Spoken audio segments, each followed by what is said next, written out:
Napoleon Total War. So what we're doing now in this game is that I'm going to be playing as British and I'm going to be fighting the French during the Napoleonic Wars.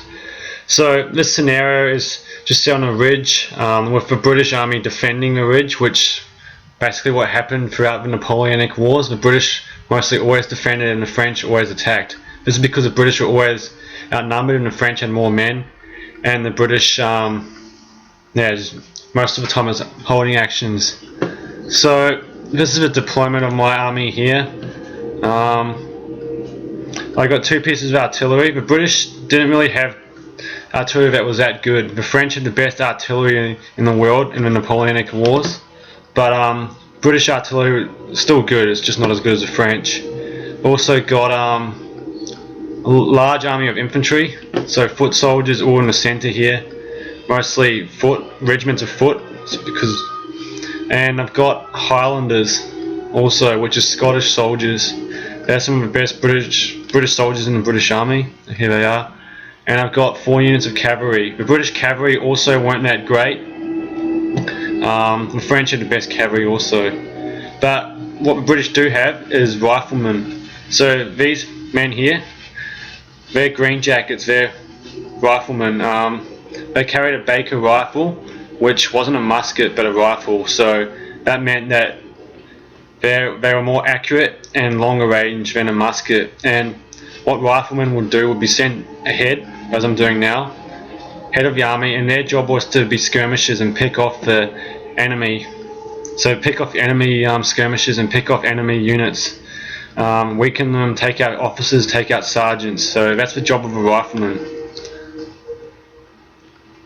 And also I've got light infantry, and light infantry are basically the same job as riflemen, except they've got muskets, but their job is to skirmish and just be annoying in front of the main battle lines. So I basically sent out these 2 units here. I'm also about to send out my cavalry. So these are dragoons, so light dragoons, and dragoons.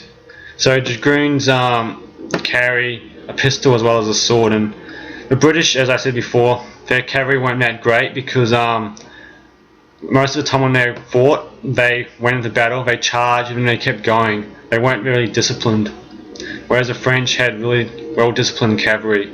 French also had cavalry with spears called lances. So that's just the main points of my army that I've got here.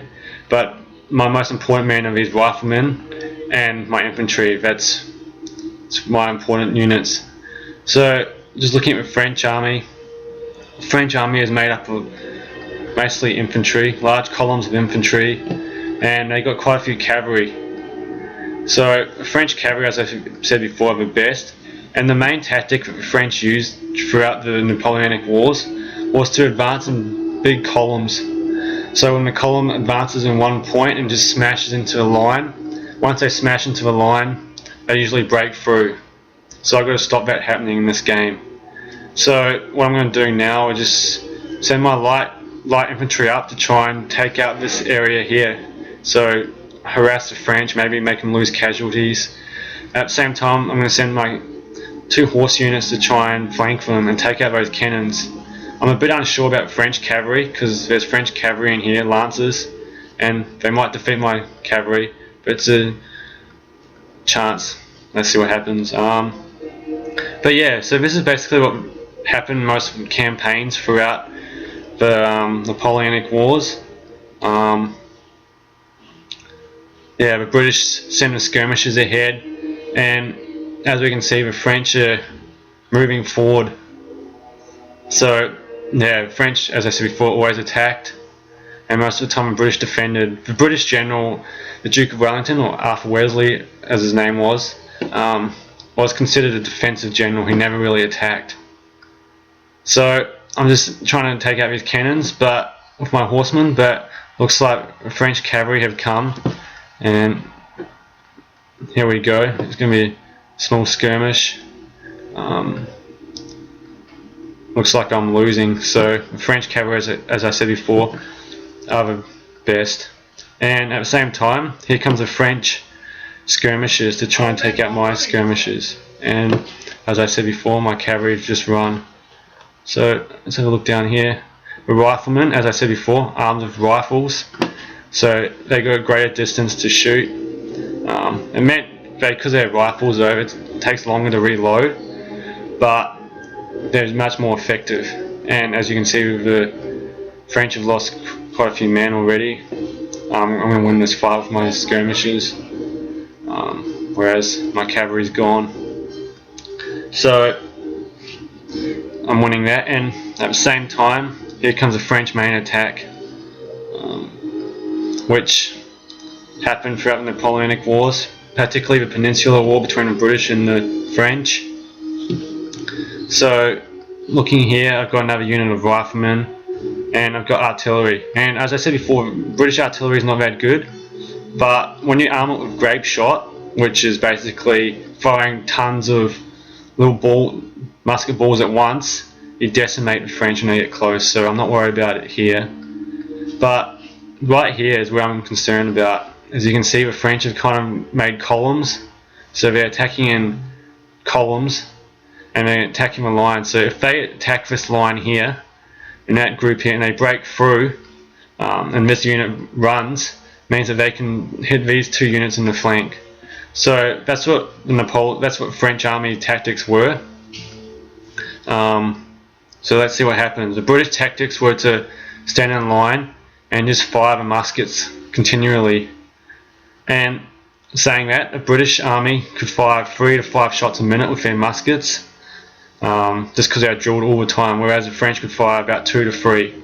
So that was a particular telling thing about the British army. They could stand there, hold their line, and just keep firing. So we'll see what happens here. And my riflemen are still fighting up there, but this is where the main fight's going to be now. They're attacking my Highlanders. So as I said before, the Highland regiments in the British Army during the Napoleonic Wars were some of the best regiments that fought, and there's many battles that they turned the tide. So you can see the French attacking in column, British firing, volley fires, the French returning the fire. I'm pretty confident here at the moment. The French haven't attacked me with bayonets. And over here, I basically won, but this is where all the pressure is going to be, attacking this position here. And here come the French now. Now it's hand-to-hand combat. So this is where some of the heaviest casualties came in the hand-to-hand combat. Hopefully I hold my line. What I've got to do now is bring my units that are here around, and then we can fire the French in the flanks. And this is what also happened throughout the Napoleonic Wars. The French attack and the British hold the line just, and then they move more men into the French sides and fire into their sides. That also happened at the famous Battle of Waterloo, when Napoleon sent in the French Guard. The British waited till they were really close and they just fired volleys into the Napoleonic Guard. Just looking over the battlefield, basically the French have been routed, and here I am putting my units on the side to try and throw back the French.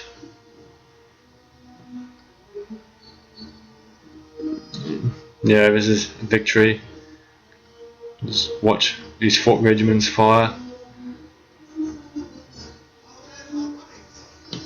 And here comes some French horsemen. So French horsemen are dangerous when they attack. If they charge into a line like this, into an infantry line, they cause heavy casualties. But as you can see here, I've just made a square. And a square is when the infantry make a square, and it means the horses don't charge straight into the square.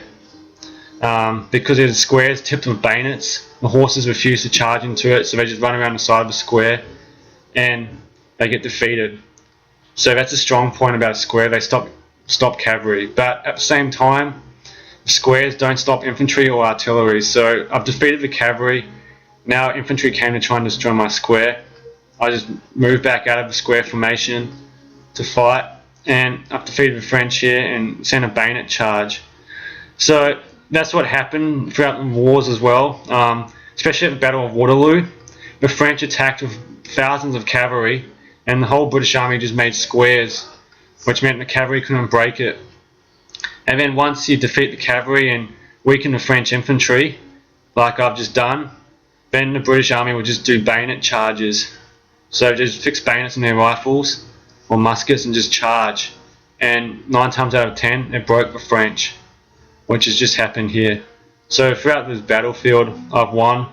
And you can see where the heaviest fighting has been, just in this area here. We held the line, the British stopped the French and caused huge casualties to the French. But we also lost casualties ourselves. So that was just basically a scenario of a battle, the typical battle that happened throughout the Napoleonic Wars between the British and the French. And as I said before, we deployed men, but I lost 472 men. They lost 1,592 men. So that, just on the scale of Napoleonic Wars as well, that's pretty accurate, because the French usually lost 3 times as many casualties as the British, because, as I said, the French 9 times out of 10 were always attacking. So that's just a little example of what it was like, what's a game used that can show Napoleonic Wars. Hope you enjoyed it. Thank you for listening.